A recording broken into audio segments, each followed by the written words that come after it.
कुठे आपण सभा घ्यायची, काठीमध्ये कुठे सभा घ्यायची, म्हणजे इथपर्यंत प्लॅनिंग आपलं सगळं सुरू होतं. आणि दुर्दैवी बातमी ही आपल्याला बुधवारी सकाळी आपल्या सगळ्यांसमोर आली.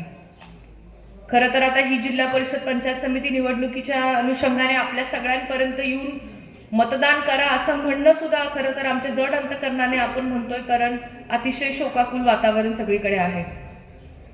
जिल्हा परिषदेच्या माध्यमातून 2019 मध्ये आपण सगळ्यांनी मला अतिशय प्रेमाने निवडून दिलं. महाराष्ट्रामध्ये अतिशय चांगल्या मताने आपण सगळ्यांनी निवडून दिलं. त्याच्यामध्ये 1 वर्षाचा करोनाचा काळ होता, तरीही 60-62 कोटीचा निधी आणण्याचा प्रयत्न केला भाऊंच्या मार्गदर्शनाखाली जिल्हा परिषदेच्या माध्यमातून. तेव्हा दादाच पालकमंत्री होते. तेव्हा 2-2.5 वर्ष दादांच्या मार्गदर्शनाखाली तिथे जिल्हा परिषदेमध्ये काम करण्याची ही संधी मिळाली. खरं तर आता आपलं नीरा नरसिंगपूर असेल, आपलं पूर्ण हे लुमेवाडी गणामधील सर्व गावं आपल्या नीरा भीमा कारखान्याच्या कार्यक्षेत्रामधले अतिशय महत्त्वाची आपली सर्व गावं आहेत. कारखान्याच्या माध्यमातून आपल्या सर्व शेतकरी कुटुंबाचं आज अर्थकारण एक चांगल्या पद्धतीने सुरू आहे. जेव्हापासून वहिनी चेअरमन झालेल्या आहेत, भाऊंच्या मार्गदर्शनाखाली उच्चांक दर हा नीरा भीमाच्या माध्यमातून आपल्या सर्व ऊस उत्पादक शेतकऱ्यांना आपण देण्याचा प्रयत्न केलेला आहे. काल पण आपली काही शेवटची बिलं काल पण आपली सगळी खात्यावरती वर्ग झालेले आहेत.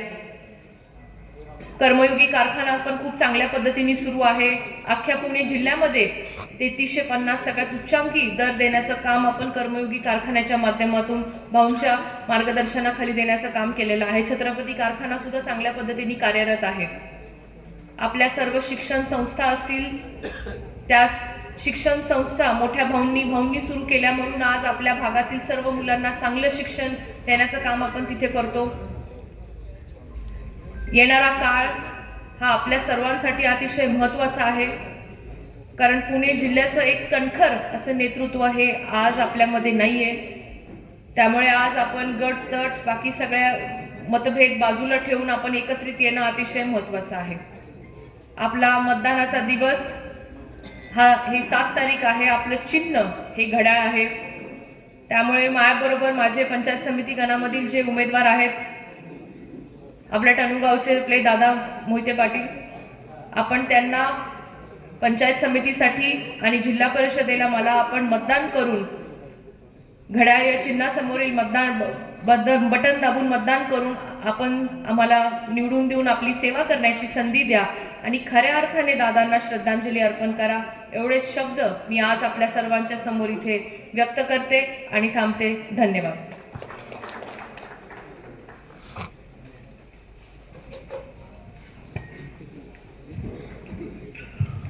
आजच्या या शोकसभेसाठी जमलेले सर्व ग्रामस्थ बंधू आणि भगिनींनो, उपस्थित पत्रकार, मीडियाचे सर्व आमचे सहकारी, या गणातील सर्व प्रमुख कार्यकर्ते, आपल्या उमेदवार सौ अंकिताताई पाटील, आपले गावचे सुपुत्र मोहिते पाटील, आपले नेते आदरणीय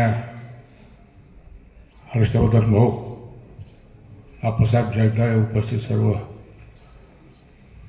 नेतेगण, मी आपला जास्त वेळ घेणार नाही.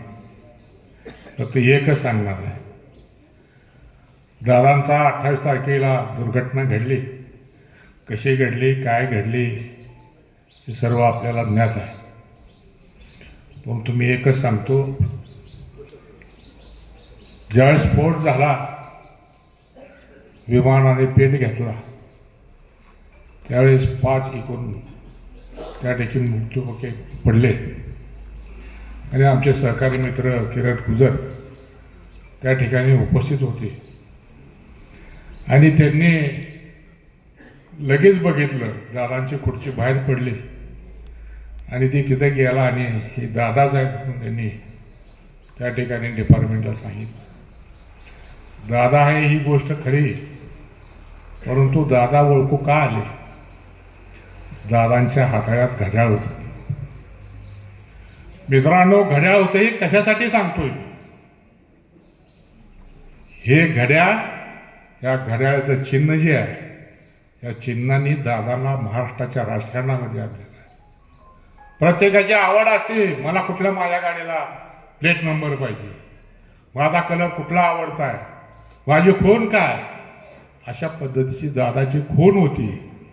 म्हणून मित्रांनो, त्या ठिकाणी दादाच्या हातात घड्याळ असताना सुद्धा त्या अपघातामध्ये घड्याळ बंद पडलेलं नाही, घड्याळ फुटलं नाही, घड्याळाची टिकटिक चालू होती. म्हणून आपल्याला माझी एकच विनंती आहे की टिकटिक कायमस्वरूपी चालली पाहिजे. अशा पद्धतीने आपण मतदान करा, ही तुमची आमची जबाबदारी आहे. बरोबर आहे पाटील?